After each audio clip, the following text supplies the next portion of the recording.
anggota mau lapor ketua. Kondisi lagi gacor ketua.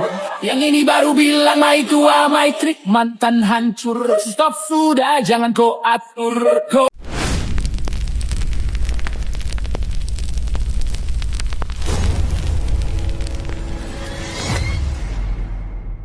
Assalamualaikum warahmatullahi wabarakatuh. Teman-teman, kembali lagi di channel YouTube saya, Khairun Imam. Gimana nih kabar kalian? Semoga kita semua selalu diberi kesehatan, kemudahan, dan juga limpahan rezeki dari Yang Maha Kuasa, teman-teman ya. Nah, di video kali ini kita akan menyaksikan sebuah tayangan yang sangat menarik dan juga mengejutkan, di mana Refly Harun, salah satu penasihat hukum dari teroris atau tersangka klaster kedua kasus ijazah Pak Jokowi, terlihat sedang menghadiri sebuah pertemuan yang sangat penting. Dan di dalam pertemuan itu, dia bertemu dengan seorang tokoh sentral yang bernama Abah Anis. Waduh. Kalau dari caption videonya sih teman-teman ya, katanya sih ada yang sedang laporan ke ketuanya mengenai kasus ijazah Pak Jokowi. Waduh, benarkah seperti itu? Nanti kita simak videonya. Selain itu teman-teman, saya punya tayangan di mana Bonatua Silalahi kembali membuat sebuah statement yang sangat mengejutkan bahwa dia tidak ingin masuk ke dalam ranah penelitian teroris ataupun tidak mau gabung di dalam penelitian Roy Suryo. Lah terus gunanya Bonatua apaan? Apakah Bonatua hanya dimanfaatkan oleh Roy Suryo? Ataukah Bonatua sudah menjebak Roy Suryo agar dia bisa dijerat pasal yang sangat luar biasa lamanya teman-teman? Nah, dan lagi saya punya tayangan di mana, nah ini sangat penting teman-teman, Prof. Jimli Asidiki membongkar mens rea dari Roy Suryo CS yang selama ini meneliti dan mengusik kehidupan dan juga ijazah Presiden ke-7 Bapak Joko Widodo. Tapi sebelum kita mulai videonya, jangan lupa like, subscribe, dan share. Dan tanpa perlu berlama-lama lagi, mari kita mulai videonya berikut ini. Mulai Minum haus ya kan, haus. mulai muncul. Mulai muncul. Aku khawatir lali ya. Aku khawatir kali aku. Angel. Ini kalau kita lihat videonya teman-teman ya, konferensi meja panjang di antara orang-orang yang ngaku-ngaku peneliti, yang ngaku-ngaku ahli. Apakah mereka sedang mendiskusikan nasib mereka yang sebentar lagi bakal dibui? Ataukah sedang mendiskusikan nasib pengajuan penghentian penyidikan mereka yang terancam ditolak teman-teman? Waduh. Angel temen tutulamu. Angel temen. Kan ijazah yang dikatakan minggu yang lalu, karena minggu yang lalu itu TV itu secara yakin sudah menyajikan. Kan malu juga, saya juga kasihan TV yang bersangkutan. Nangis aja udah, nangis. Adi Aswan, tapi Nangis. Tapi intinya adalah ketika Apa tuh semua intinya? itu Apa tuh dicabut intinya? dengan keluarnya SP3 Egy Sujana dan DHL, maka sesungguhnya artinya tercerabut semua terhadap 6 tersangka lainnya. Maka konsekuensinya proses penyelidikan dan penyidikan sudah tidak ada dasar hukumnya lagi karena sudah dicabut.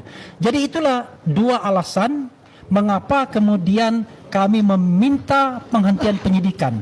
Karena ini penyimpangan dilakukan baik di Barreskrim, Mabes Polri maupun Polda Metro Jaya. Surat kami ajukan ke Inspektur Pengawasan Umum setingkat Komjen.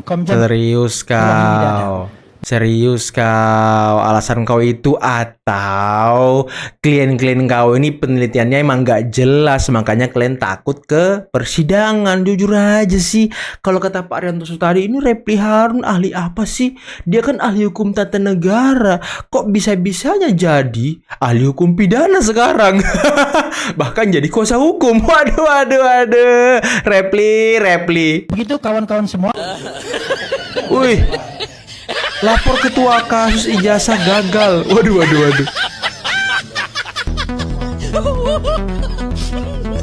Bentar teman-teman, bentar. Kalau kita lihat angle videonya dari sini, sepertinya ada pembicaraan yang sangat serius nih.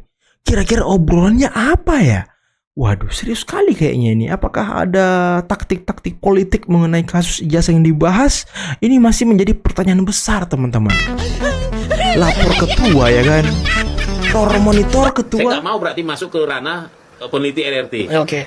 Ya kan? Makanya Bang, penelitian saya Loh, kok gitu? adalah bukan asli atau tidak, tapi ada atau tidak. Ada atau tidak? Iya, saya lebih ke level ontologis filosofisnya. Ada atau tidak dulu? Ada atau tidak dulu ya? Nah, Oh gimana kita mau jawab asli atau tidak kalau nggak ada? Oke. Betul nggak? Kan selama ini nggak ada, Bang. Ya kan kebutuhan selama ini kan memang nggak ada. Belum ada yang lihat. Belum ada yang lihat. Yang ada adalah pengakuan Dian Sandi di medsos. Klaim masing-masing. Masih klaim. Nah, ini saya jawab, Bang, dengan kacamata publik. Kacamata lembaga publik. Dan hipotesis saya adalah ijazah tidak ada. Kenapa hipotesis? Hipotesisnya ijazah tidak Jadi ada. kelamin penelitian harus ada. Supaya jelas apa yang mau dicari. Sorry bang, hipotesa abang ijazah tidak ada. Ijazah tidak ada. Kenapa bang? Summary-nya begitu. Abang coba, nggak apa-apa saya sebut TV swasta. Ya TV sebelah lah bang. TV sebelah lah. Jadi di TV sebelah, Bang, tahun 2017 Oke. ada suatu acara Ya. kesaksian pelaku pembuat ijazah palsu di Pramuka. Iya, oke, jangan. Dihadiri Menteri Ristek, dihadiri komisioner KPU. Waktu itu ya, oke. Sebut saja namanya Iwan katanya kan. Jadi si Iwan ini bilang gini, dia itu untuk memalsukan ijazah persyaratan tak perlu asli. Oke. Jadi dia Segitu gampangnya ya? Segitu gampangnya. Dia fotokopi yang asli, dia ganti fotonya, difotokopi lagi, tinggal dia bawa hasil fotokopian leges ke Lembaga yang membutuhkan. ke lembaga yang sesuai logonya, dikasih amplop, selesai. Langsung dileges. Nah, lebih canggih lagi gimana kalau ada yang curiga katanya? Kita rawat, dirawat, Bang. Artinya kalau Maksudnya gimana dirawat? misalnya gini, sama yang leges ya. Kalau nanti ada yang nanya dari sana klarifikasi, bilang iya ya. Benar, Bang. Dia rawat itu orang. Jadi begitu sih ada verifikasi administrasi. Iya benar, itu punya kami kan. Jadi orang administrasi di rektoratnya dirawat sama dia. Jangan bukan orang administrasi, rektornya juga dirawat, tergantung jabatannya. Ini. Dia cerita, Bang, di situ. Inilah akibat ini, makanya saya sebelum meneliti, Bang, saya teliti dulu semua. Saya cek datanya ini. Nah, ini bagus Monoto penelitiannya nih. Ya jangan sebelum saya menghayal lah. Ya. Tesis itu nggak boleh ngambang. Nggak boleh ngambang. Dan saya itu jadikan nanti saya kasih tunjuk. Itulah panjang durasi acaranya, Bang, 2017. Oke, nanti kita. Artinya mungkin tidak dikabulkan penghentian proses penyidikan ini. Yang dilakukan di Irwasum. Iya. Pendapat saya, pendapat ya. Dalam hukum itu kan ada yang pendapatnya berbeda. Betul. Sependapat, monggo. Tidak sependapat, monggo. Kalau bagi saya, kok rasanya sulit ya dikabulkan. Artinya justru pihak kepolisian sulit menurut Prof dikabulkan. Alasannya apa? Alasannya apa? Bahwa proses ini sudah jalan. Harus tanggung jawab dong. Masa bekerjanya polisi di Polda Metro Jaya selesaikan oleh Bareskrim, Irwasum mengabulkan, dihentikan? Kan nggak mungkin. Nanti itu di Irwasum itu akan digelar lagi, diminta pertanggungjawaban kepada penyidik dan penyelidik. Penyelidik atau penyidik. Kamu kok menetapkan tersangka itu syaratnya apa? Dokumen kamu lengkap atau tidak? Ada dua sisi loh yang harus dibuktikan. Maka saat itu Irwasum nanti kalaupun dihentikan pasti harus menghadirkan pelapor juga. Ini loh, kamu tak hentikan karena ini bukti kamu tidak cukup dan pasalnya tidak ada. Contoh. Tapi terlapor juga menghormati juga. Ini loh, perbuatan kamu itu ada, undang-undangnya mengatur, alat bukti kamu ada, perbuatan kamu itu kategori melawan hukum. Perbuatan melawan hukum itu ada dibagi lagi. Perbuatannya sengaja atau tidak sengaja. Nanti diatur juga ada mens rea. Hubungan batinnya pelaku itu seperti apa sih? Ini tujuannya apa ini gitu? Ada motif politik atau motif murni pelanggaran hukum? Ini diuji gitu. Jadi saya akan juga mengoreksi, kita melek betul masalah ini, baik dari sisi pelapor maupun terlapor. Berarti memang harus ke meja pengadilan. Harus. Melihatnya. Karena asas kita legalitas, diselesaikannya itu di pengadilan. Katanya Jokowi cuma kuat di pencitraan. Kalau begitu, kenapa Tegal penuh? Kira budaya digelar, bukan rapat elit. Ribuan warga turun ke jalan, panas, padat, antusias. Pak Jokowi Di tengah dikepung ya kan. arak-arakan itu ada Joko Widodo, jalan kaki, salaman, menyapa tanpa jarak. Ketua Umum Partai Solidaritas Indonesia, Kaisang Pangarep juga hadir. Ini bukan ruang kosong, ini energi yang hidup. Sementara ada yang tiap hari memproduksi keraguan, isu digoreng, opini diputar, seolah-olah dukungan itu sudah habis. Tapi kenyataan di lapangan nggak bisa dibungkam. Jokowi masih Kerumunan nggak bisa dicintai. dipaksa antusias.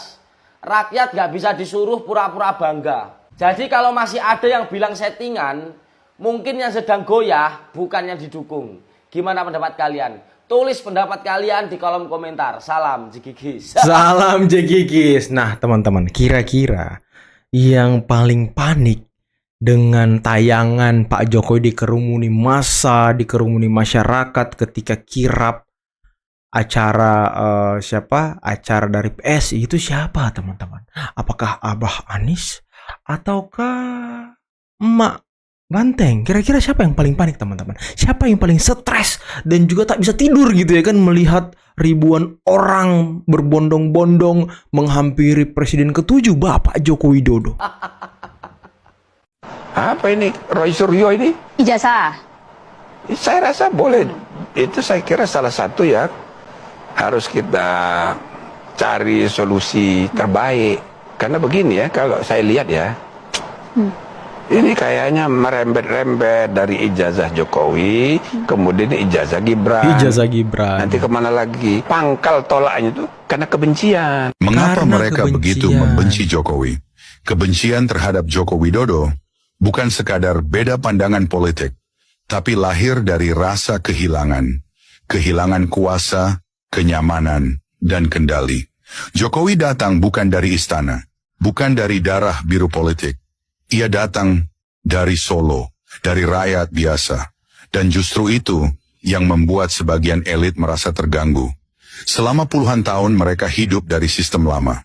Sistem yang memberi untung tanpa kerja nyata. Lalu datang seseorang yang merombak semua permainan. Proyek rente dipotong. Jalur gelap ditutup. Tambang dan industri dikelola untuk negeri sendiri. Yang dulu mudah kaya, kini harus bersaing. Yang dulu berkuasa, kini tersisih. Dan kebencian pun tumbuh, dibungkus agama, disamarkan isu utang, disebar lewat hoaks dan kebohongan. Ironinya, sebagian rakyat ikut termakan narasi itu. Mereka membenci pemimpin yang justru membangun untuk mereka. Jalan yang mereka lalui, listrik yang mereka nikmati, itu hasil kerja orang yang mereka hina setiap hari. Kebencian terhadap Jokowi bukan karena ia gagal, tapi karena ia berhasil mengubah permainan. Betul. Dan bagi mereka yang kehilangan kendali, keberhasilan orang lain terasa seperti ancaman. Dia tutup buku, tidak mau minta maaf, tidak mau damai, masuk neraka Anda. Masuk neraka. Waduh, ya kan? ini baru mantap guys. Kali ini giliran Brigjen Siswandi yang angkat suara. Di tengah panasnya polemik yang terus digoreng sana-sini, Brigjen Siswandi tampil tegas tanpa basa-basi. Semua narasi yang selama ini dibangun Roy Suryo langsung dilibas habis. Satu persatu argumen dipatahkan dengan nada tegas dan lugas. Bukan cuma membantah, Brigjen Siswandi juga memberi pernyataan keras. Menurutnya, tudingan yang terus digulirkan sudah kelewat batas dan tidak berdasar. Bahkan ia menyarankan agar Joko Widodo tidak lagi memberi ruang maaf jika memang sudah masuk ranah hukum. Klimaksnya, yang bikin makin panas, Brigjen Siswandi secara terbuka menantang Roy Suryo dan kawan-kawan untuk debat langsung kalau merasa tidak terima. Tantangan terbuka, adu data, adu fakta, bukan sekedar narasi. Wah, kalau sampai debat ini benar-benar terjadi, bisa jadi panggung pembuktian yang sesungguhnya. Endingnya, publik sekarang tinggal menunggu apakah tantangan itu akan disambut atau justru kembali jadi polemik tanpa ujung. Mereka. Menurut kalian gimana guys? Penakut. Dia tutup buku, tidak mau minta maaf, tidak mau damai, masuk neraka Anda itu. Mampus. Orang yang minta maaf yang belum tentu dimaafkan. Betul. Ini nggak minta maaf mau dimaafkan, kebalik-balik. Pak Jokowi jangan mau. Dan negarawannya Pak Jokowi, moralitasnya Pak Jokowi itu hebat. Itu yang nggak Anda hargai. Tuh, nyalain aja kan. Dan saya minta kepada hakim supaya diponis seringan-ringannya. Coba, hebat nggak? Coba berdebat sama saya kapan? Saya hadapin. Mau dia terbuka, tertutup? Ya, Mas Roy? Kita berdebat hukum. Anda siapa? Saya siapa? Tentang ijazah S3 saya. Oh, kalau saya pikir, saya duga ini, Ya, saya menurut duga apa? keyakinan saya, Apa tuh? ini atas perintah orang-orang yang merasa terganggu. Serius Bahwa akhir-akhir ini ya Jokowi semakin terpojok. Kita lihat bagaimana ijazah yang dipakai pada 2 tahun pencapresan 2014 dan 2019 itu legalisirnya tanpa timestamp, tanpa tahun, bulan, dan tanggal. Ya. Kalau salinan ijazah dari kawan kau Mon, dari kawan kau yang beredar kemarin yang nggak ada tanggalnya juga gimana tuh? Gimana tuh Mon? Bener gak itu Mon? Kami duga itu palsu ya. Jadi itu akan laporan tersebut mengganggu konsentrasi maupun stamina saya, ya. Dan yang kedua, bisa jadi itu pesanan terhadap saya, ya. Artinya saya sebagai penulis buku Gibran Endgame Wapres tak lulus SMA itu semakin progresif. Dan satu bulan ini sudah laku 5.000 buku, dan per hari ini ya itu kita sudah kirimkan 200 buku Gibran Endgame Wapres tak lulus SMA ke DPD. Jadi setiap anggota DPD mendapatkan satu. Nah, total anggota DPD 150-an ditambah staf ahli, kami bulatkan 200 buku Gibran Endgame. Jadi ini untuk memecah konsentrasi saya, dan kita siap untuk meladeni, dan saya ingatkan ada konsekuensi laporan palsu. Oke, terima kasih. Waduh, Rismon pede sekali ya orang ini ya. Tapi kalau kita lihat ya, cara ngomongnya si Rismon ini sudah tidak seperti kemarin-kemarin, teman-teman. Kalau kita lihat 2-3 bulan lalu itu omongannya tuh sangat tegas, keras gitu ya kan, percaya diri. Sekarang kok jadi melempem, jadi kayak ayam sayur gitu. Kenapa Rismon ini? Apakah Rismon sudah terbata-bata, sudah terketakut-takut, terkaget-kaget dengan laporan dari Bang Bil YouTuber Nusantara mengenai kepalsuan ijazahnya? Nah, ini kan bahaya, teman-teman. Mungkin kita bilang ini ya, dugaan kepalsuan ijazah Rismon gitu. Kita pakai praduga tak bersalah, teman-teman. Jangan kita langsung menuduh ijazahnya palsu gitu ya kan, jangan. Kita harus pakai praduga tak bersalah. Diduga ijazahnya palsu karena kan belum diketok pengadilan kalau memang ijazahnya palsu gitu. Nah, jadi kita harus juga memberikan pendidikan yang baik buat netizen. Nah, gitu teman-teman. Nah, dan mengenai Reply Harun tadi, kira-kira obrolan dengan Abah Anies itu apa ya? Apakah mereka sedang merancang untuk persiapan 2029? Makanya kalau saya lihat ya di berbagai media sosial, Abah Anies ini sangat gencar turun ke masyarakat, ya kan, turun ke desa-desa, ke kampung-kampung. Mungkin untuk mengais suara kali ya, untuk mengambil hati masyarakat dari bawah kali ya. Ingin mengikuti jejak Pak Jokowi yang mengambil hati masyarakat pedesaan, perkampungan, masyarakat yang mungkin menengah ke bawah gitu. Karena itu kan yang selalu dipersepsikan kepada Pak Jokowi.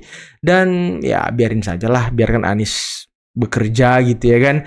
Kali aja memang beliau sangat serius gitu buat maju di 2029 nanti untuk menantang Pak Prabowo. Karena kan kemarin suara dia kalau nggak salah 24%. Ya lumayan lah teman-teman. Kalau Ganjar ya udahlah, kita nggak usah hiraukan si Ganjar ya kan. Apalagi dengan Pak Jokowi sudah turun gunung di kirap acara PSI yang dihadiri ribuan orang. Bahkan Pak Jokowi langsung dikerumuni oleh masyarakat. Ya, kalau ada yang bilang Pak Jokowi sudah selesai, Pak Jokowi sudah tidak ada daya tarik, Pak Jokowi sudah tidak ada magnetnya lagi, ya sepertinya kali ini mereka sangat salah besar. Mungkin orang yang sangat stres panik dari tayangan-tayangan Pak Jokowi di kirap itu adalah Abah Anies dan juga Banteng, teman-teman. Karena memang ya dua kubu ini yang sangat keras menentang dan menyerang Pak Jokowi akhir-akhir ini.